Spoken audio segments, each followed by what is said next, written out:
Hey everyone, I want to do a follow-up tutorial on the Solver's draft assistant for Underdog Battle Royales. If I go ahead and open up the sidebar, you can see there's this new tab here called Analyze Teams. And the way that this works is if I go to Drafts, Completed, and then usually this is the screen that pops up here. I'll go ahead and select the slate that I'm interested in. And then you'll see the two contests. You can click on each individual contest and sync the results. This sync here only impacts this tab, the Analyze Teams tab, whereas the exposures that you see in the drafts while you're drafting are still synced over from this page here. So you still need to come here and sync for that page.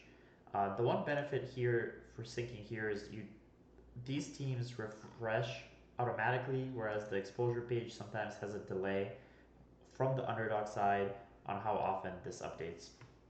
But once this is synced, I can go over and hit the slate here. And at this point, you will see that I can see all of my exposures. But the cool thing here is that you'll be able to see a lot more and also filter by specific things. So for example, I can filter by contest. I'll go ahead and select Battle Royale. I can also filter by players. So I can select Christian McCaffrey. And at this point, I will be able to see the exposure that I have on teams that have Christian McCaffrey. So I can see I have 80% Malik Neighbors in my Christian McCaffrey teams. This is probably something I'm going to try to fix in the future by diversifying away from neighbors in my McCaffrey teams. Other things you can do is you can look at team exposures by frequency or fees.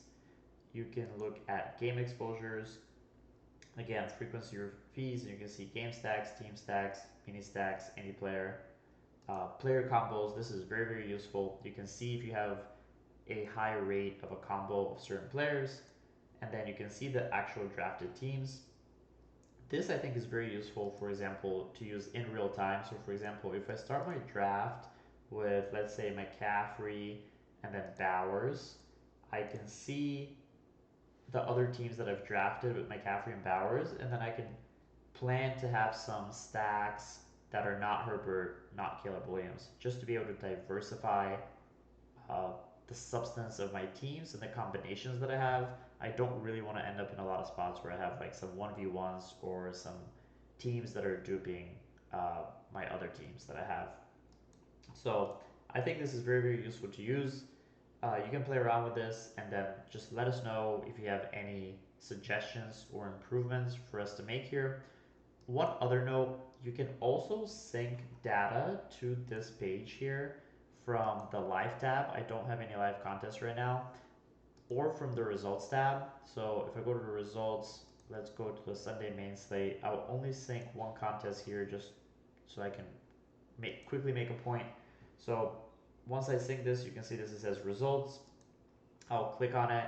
Here, one big difference is we have this leverage column, which shows your leverage to the field. So this is your exposure to a player compared to how often they were, or compared to the field's exposure to that player. So this is a good way to see the leverage you had on a previous slate, or especially for live contests, this is a very good way to see how often players were drafted in the actual tournaments you're in.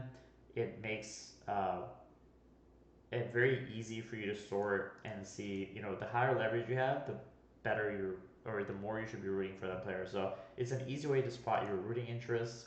So very, very useful for live and for analyzing previous week's results, combos, etc.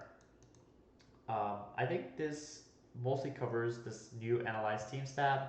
One other thing I very quickly want to point out, we have also added a variance option. You can choose to apply variance to the projections that you're using.